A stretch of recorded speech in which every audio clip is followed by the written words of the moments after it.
المنتج التاني هو سيرم الشاي الأخضر من ايفون. طبعا هو خلصان من كتر ما انا بستخدمه. بيتكون من 3 طبقات. الطبقة الأولى دي بتتكون من زيت الأرجان، بيدي ترطيب عميق جدا للبشرة وكمان بيعزز من نضارتها. الطبقة التانية دي بتكون من مستخلصات الشاي الأخضر. طبعا الشاي الأخضر بيحتوي على مضادات أكسدة بتعالج الخطوط الرفيعة والتجاعيد.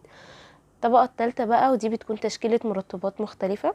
بتبتدي تروجي الإزازة وبتاخدي منها من 3 ل4 نقط وتفرديها على وشك.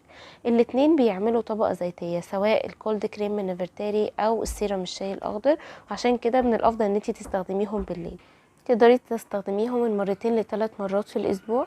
لو بشرتك عادية أو جافة بتقدري تنامي بيهم، أما لو بشرتك دهنية ومختلطة أو حتى مش بتحبي الملمس الدهني فتقدري تحطيهم لمدة ساعة أو ساعتين وبعد كده بتغسلي وشك. بصراحة الاتنين دول بالنسبة لي هو المنقذ الرئيسي لو عندي أي ضغط شغل أو امتحانات، أو محتاجة إني أعزز من نضارة بشرتي في وقت